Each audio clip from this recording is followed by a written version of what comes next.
As I've been waiting ever so patiently for the release of Tekken 8, I found myself playing shooting games again. And I started to notice the barrier of entry for shooting games is insanely low. Think about it. Obviously, every shooting game is going to be different, but the main thing you have to worry about across any and every one of the games is your aim. A lot of these new FPSs are free, which we'll talk about later, but think about all of the games that are out right now that are like really popular. We've got aim with abilities, aim with building, aim with abilities but as a team, aim with abilities that's going to make you hate your team by the end of it all. Aim with low gravity, you starting to see the point of what's going on here. Now this isn't to take away from the difficulty of those games, but you can tell that a lot of those FPSs are relatively easy to learn but hard to master types of games. Now compare that to fighting games. That skill floor is a lot higher for fighting games compared to FPSs, and a lot of people just don't want to learn. Give an FPS player a tutorial and they're probably going to find a way to skip it and then wonder why they're getting slaughtered in the game. They're not trying to spend the next year and a half trying to figure out how to play a fighting game just to be subpar at it at best. Tack on the fact that every single one of these fighting games is about $60. A lot of people don't want to pay that $60 to still have to learn the game to find out they don't even like the game in the first place. Which is why I so strongly believe that a lot of these fighting game companies need to start making demos for their games again, man. I told you all my first fighting game was Tekken, and I started playing it again 2 months before Street Fighter 6 came out. And I honestly told myself I wasn't gonna buy it. I was just gonna stick to Tekken and learn that, until they presented the option with a demo. The demo version gave you 2 playable characters, which were Luke and Ryu. They gave you one-on-one battles, a tutorial to learn how Street Fighter works if you're new to the series, along with a more detailed tutorial explaining how Street Fighter 6 differs from past iterations of the series.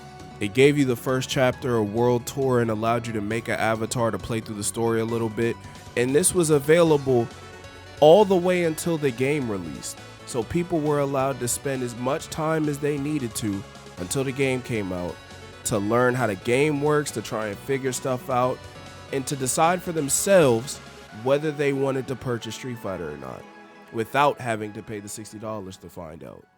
Tekken followed up with something similar, allowing you 4 playable characters, the story mode, an arcade quest, which is more so like a tutorial for you to figure out, which also lets you create a character, and ghost battles, which is something new to Tekken, which we're not going to get into right now. And Granblue recently released with a free-to-play model, allowing you to play 4 characters, 3 of which rotate every week, and give you access to online play with some limitations, but allow you to essentially experience the game as close to the real thing as possible without you having to pay $60. And if you like what you've been playing and want to get more invested, then you're allowed to pay that $60. I also want to use this as an honorable mention for tutorials getting a lot better in fighting games. Before, they would just teach you like, this is a 4-button game versus a 6-button game. This is how you move. This is how you do a special input. All right, you've got the basics. Good luck. And then you go online and you just get like 18 hit comboed into half of your health being gone. And you're like, bro, what is this? The tutorial ain't teach me nothing about this. I feel like a lot of games, at least recently, have gotten better about at least not drawing out the process, but at least explaining in greater detail in the game on how to play the game. Most of the time, if you wanted to figure something else out, you had to go straight to YouTube and find one of them long, drawn-out beginner's guides with somebody in a monotone voice like this telling you how to play the game. Ain't nobody trying to hear that. As I said earlier, with a lot of these FPS games being free to play, the barrier of entry is damn near non-existent at this point. So it's a lot easier for a lot of casual players to at least gain interest in the game and put a little bit of time and minimal effort to get at least half decent at the game.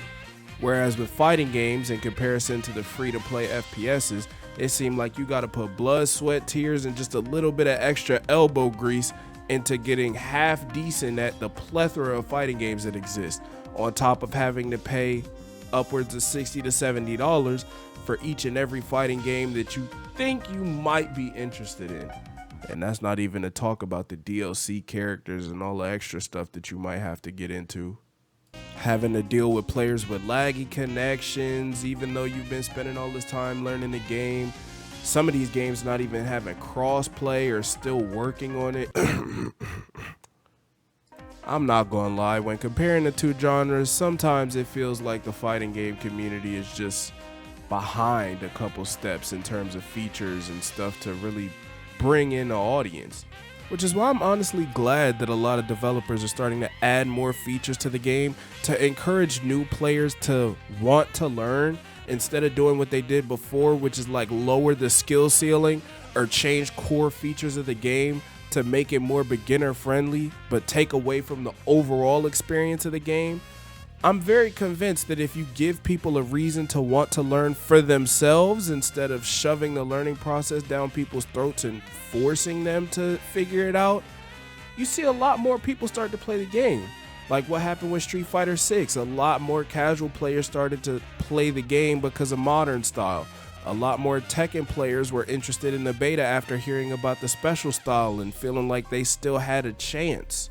I feel like after seeing so many gaming companies go down or fall under after quarantine, people are starting to realize that concurrent players matter a lot more than just getting that initial sale and that being the end of it.